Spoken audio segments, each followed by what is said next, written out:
Los exámenes generalmente son, el parcial generalmente es de 15 preguntas, o sea, 15 selecciones múltiples generalmente pongo, y cada selección múltiple vale 2 puntos para llegar a 30 puntos en lo que es el parcial. Después tenemos 10 puntos que tenemos que hacer de un trabajo práctico, pero yo generalmente suelo dar nomás un trabajo práctico y ese trabajo práctico ya vale para los puntos tanto del parcial como del final. Entonces, lo que vamos a tener va a ser un trabajo práctico.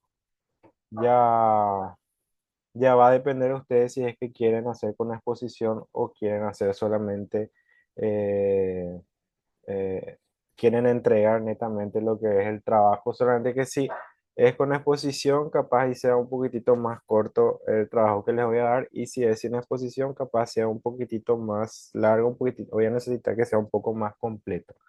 Eso ya voy a dejar a ustedes para que decidan, pueden decidir en la próxima clase, o sea, pueden votar ahí cuando estén todos juntos, entonces vemos, ¿verdad? Eh, Entonces el parcial suele ser de 15 preguntas, cada pregunta vale 2 puntos, ahí llegamos a 30 más 10 puntos que van a ser el trabajo. Llegamos a 40 puntos en total lo que es el parcial.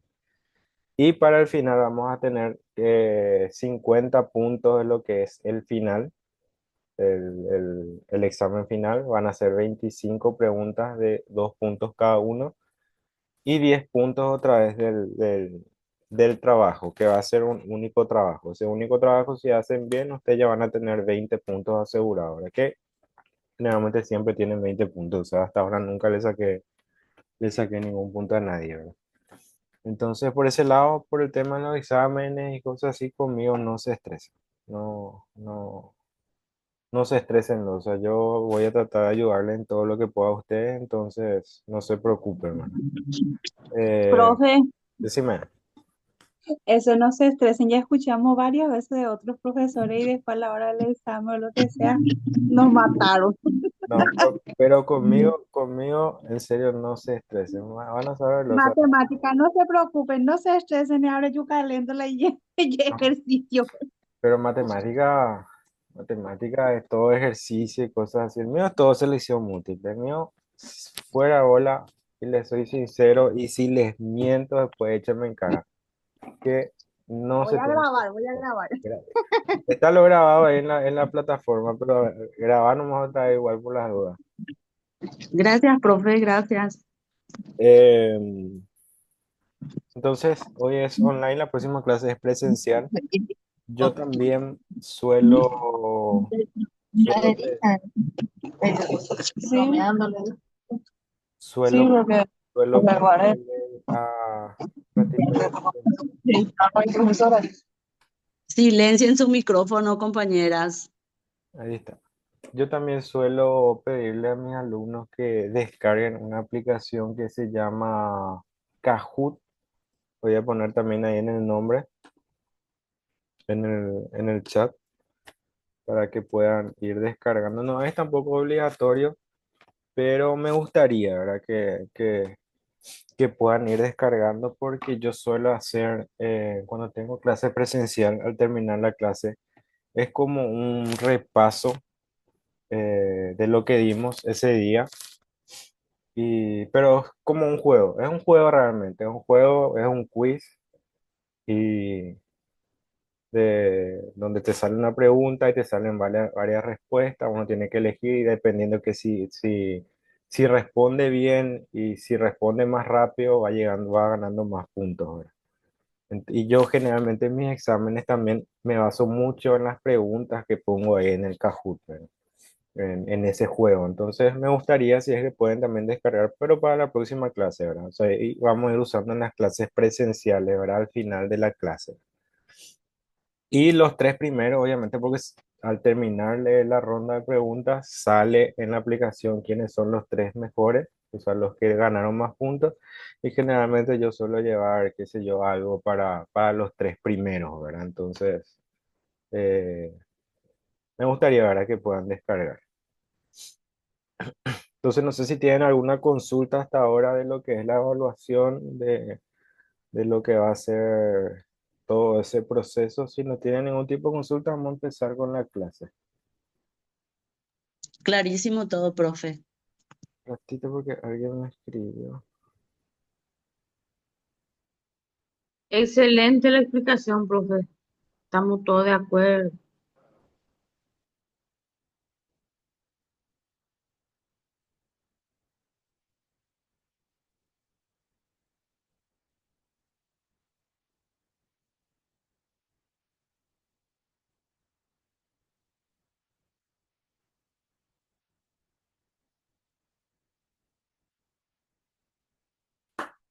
Bueno, entonces vamos a empezar la clase. Voy a compartir.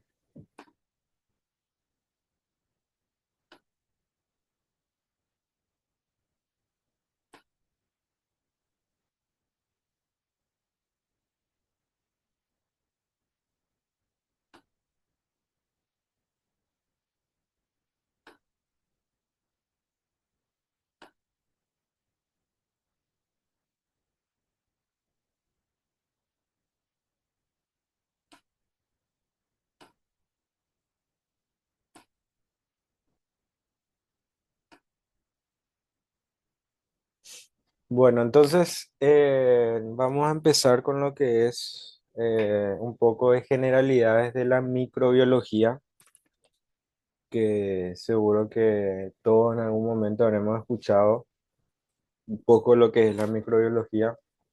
Entonces, vamos a tratar de analizar la evolución histórica, investigar las consecuencias de los microorganismos dentro de lo que es el organismo humano y también reconocer la importancia, porque no todo es negativo en lo que respecta a los microorganismos en sí para nosotros, ¿no?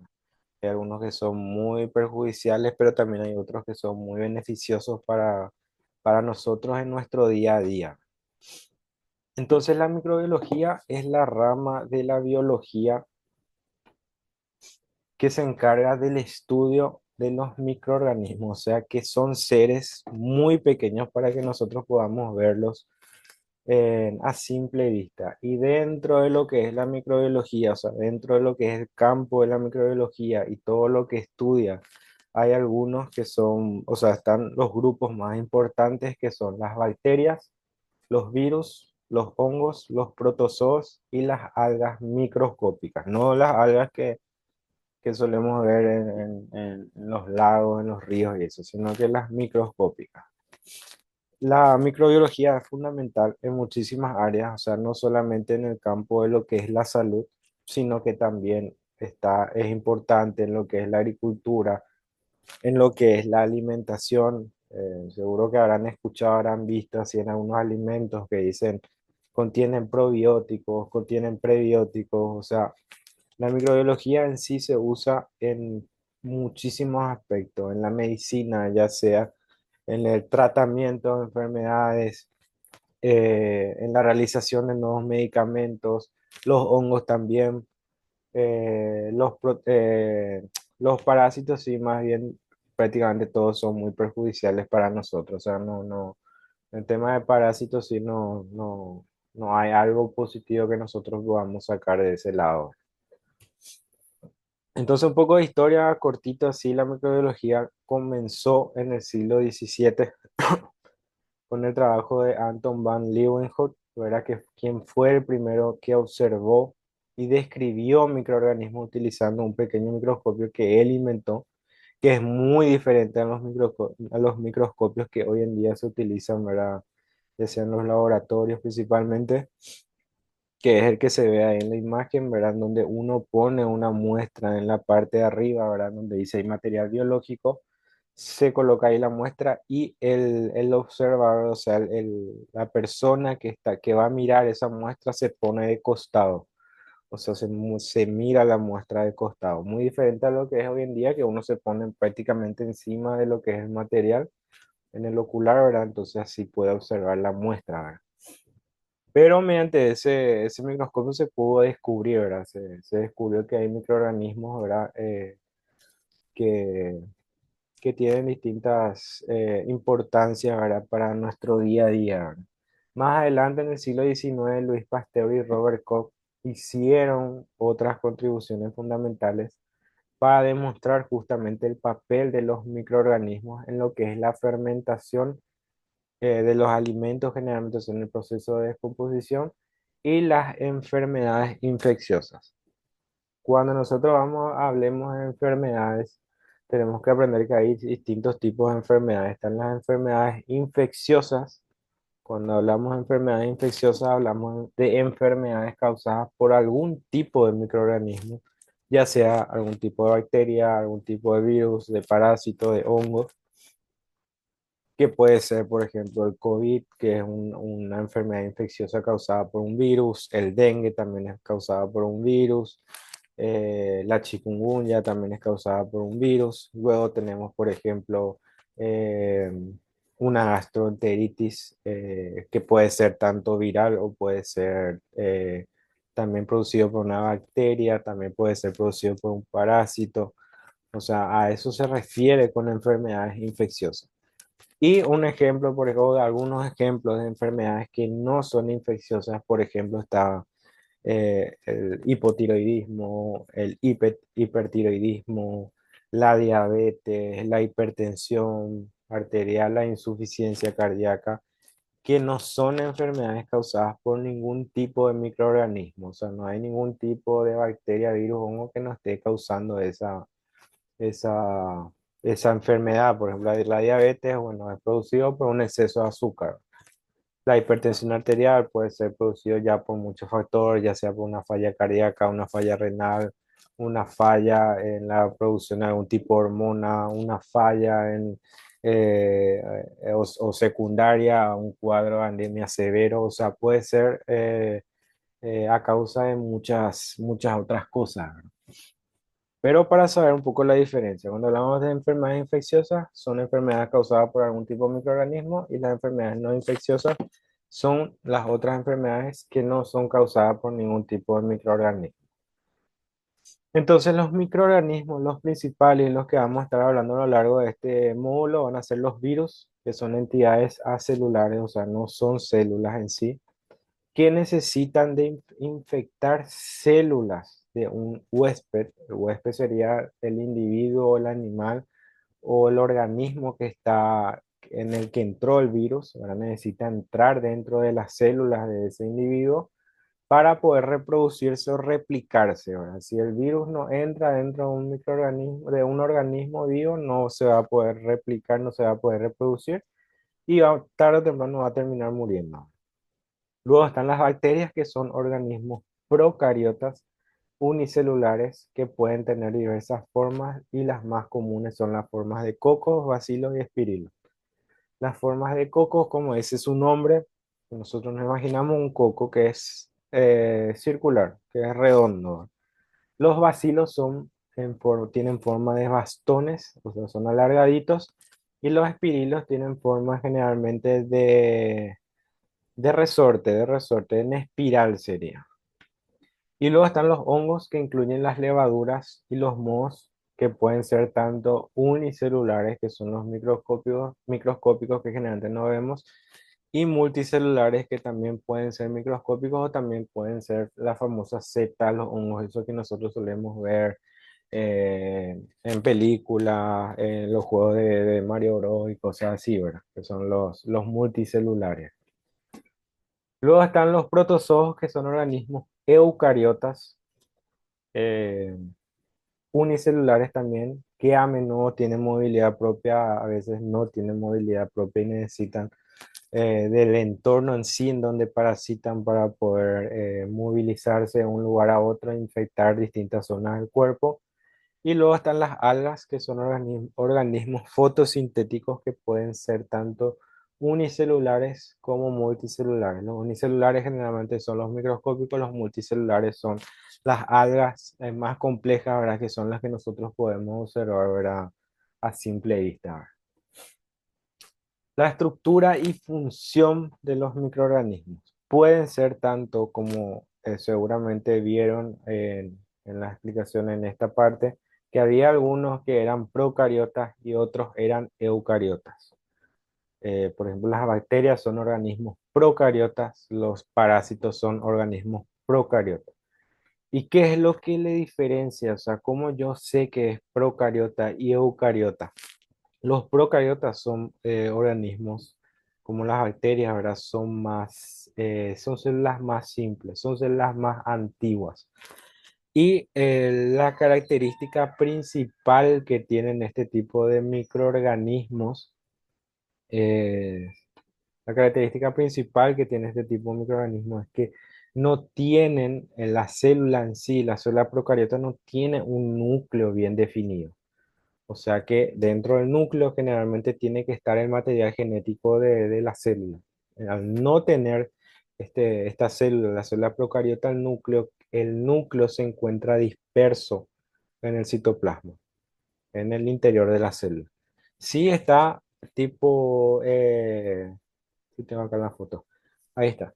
No es que esté tampoco disperso en toda la célula en sí, sino que se aglomera en un sitio que se llama nucleoide, pero no está bien definido, no está bien delimitado, como se ve ahí al lado en la célula eucariota, donde se observa el núcleo y el núcleo tiene una membrana nuclear, o sea que está bien definido dentro de lo que es la célula, a diferencia de lo que es la célula procariota. También la célula eucariota es mucho más compleja en sí, ¿por qué? Porque tiene muchos otros organelos, como por ejemplo las mitocondrias, tienen los ribosomas, aunque los ribosomas también tienen las células procariotas, pero después tiene un montón de otras células, de otros organelos. Por ejemplo, está el aparato de Golgi, están las mitocondrias, como se ve ahí, el núcleo tiene otra vez un nucleolo. O sea, es mucho más compleja, es mucho más avanzada las células eucariotas que las células procariotas. Entonces, si en el examen, por ejemplo, le dice una opción. Le dice, las células eucariotas son precursoras de las células procariotas y le pongo en reducciones verdadero y falso. Va a ser falso. ¿Por qué? Porque las células procariotas son las primeras. Entonces las células procariotas son las precursoras de las células eucariotas. Entonces las células procariotas forman en organismos generalmente unicelulares. Y las principales características, o sea, la principal característica que tiene, como les dije, es que carece de un núcleo bien definido. El material genético se encuentra disperso dentro de lo que es el citoplasma, en una zona que se llama nucleoide, que no está delimitado por ningún tipo de membrana. Eh, Son más simples, o sea, son mucho más simples, son mucho más sencillas las células procariotas, por eso son más diversos. O sea, hay un montón de tipos de bacterias hoy en día. Ratito. Procariota, para saber un poco lo que significa, pro significa antes de, y cario significa núcleo, entonces antes del núcleo significaría. Y las células procariotas pueden ser autótrofas, o sea que elaboran su propio alimento, o también pueden ser heterótrofas que se alimentan de la materia orgánica producida por otros seres vivos.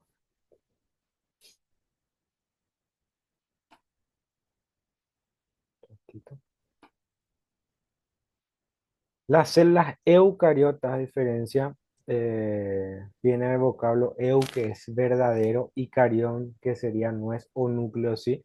O sea que tiene un núcleo verdadero. Entonces, eucariota nosotros le vamos a llamar a toda célula que tiene un núcleo bien definido. ¿Dónde entra el dominio de las células eucariotas? Entran o incluyen los reinos, o sea, todos los animales, todas las plantas, todos los hongos, todos los protistas, que no son ni animales ni plantas, están también los seres vivos, formados por células eucariotas, se llaman eucariontes. Nosotros también somos seres, o sea, nosotros pertenecemos luego a lo que es el reino animal, entonces también eh, somos eucariontes, eh, estamos compuestos por células eucariotas. Sí, también nosotros tenemos dentro nuestro y sobre nuestro, o sea, nuestra superficie, células procariotas, ¿verdad? O sea, tenemos muchas bacterias viviendo.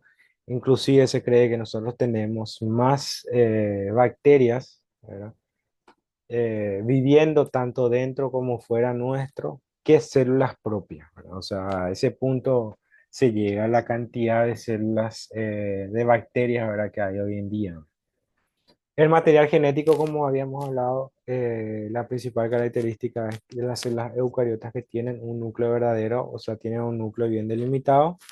La aparición o la evolución de las células a las células eucariotas constituyó un paso importante para que se creen microorganismos mucho más complejos.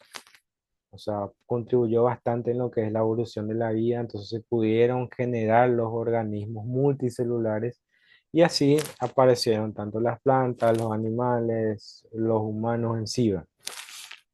Y también, como habíamos hablado en la parte de la imagen, que tienen organelos con membranas y funciones más específicas. O sea, en sí, las células eucariotas son mucho más avanzadas, pero aparte que son más avanzadas, son mucho más complejas. Algunas características están acá. Las células eucariotas son superior, en el tamaño son mayores, ¿verdad? A las células procariotas. La forma de las células eucariotas es muy variada. De las células procariotas habíamos hablado que tienen generalmente forma de coco, de forma circular, forma de bastón o forma de espiral. La organización generalmente las células eucariotas pueden ser tanto unicelulares, ahí pueden entrar las algas, algunos protozoos, como multicelulares o pluricelulares, allá entran ya organismos como los hongos macroscópicos, las plantas, los animales, los humanos. Y las células procariotas principalmente son unicelulares, o sea, cada célula, cada célula procariota sería un individuo diferente, ¿verdad? El núcleo, ya hablamos, en las células eucariotas bien definido, en las células procariotas sin núcleo delimitado. El material genético está dentro del núcleo en las células eucariotas. En las células procariotas está disperso en el citoplasma. Los ribosomas, como dice 80S, en el otro dice 70S, sería la velocidad de síntesis de proteínas, ¿verdad? Los que son 80S son un poco más rápidas en el proceso de síntesis, o sea, sintetizan mucho más rápido las distintas proteínas. Y los que son de 70S son un poquitito más lentos, o sea, son más chicos y un poco más lentos. Tienen organelos con membrana doble las células eucariotas, por ejemplo, las mitocondrias, los cloroplastos en el caso de las plantas. En las células procariotas están ausentes. Los organelos de membrana sencilla también presentan las células eucariotas. En las células procariotas están ausentes o son muy reducidos.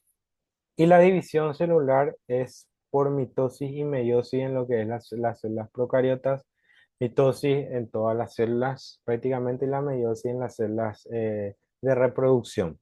Y en las células procariotas generalmente es por fisión binaria o por bipartición. En lo que es la microbiología ambiental y la ecología, como les dije hace rato, cumple un montón de funciones, no solamente en el campo de la medicina, sino también en la parte de lo que es la agricultura, en lo que es algún tipo de fertilizante, también en lo que es la parte de la alimentación en sí. Tenemos que saber que hay distintos tipos de bacterias, están las bacterias que son beneficiosas, las que no son beneficiosas, o sea, los microorganismos en sí.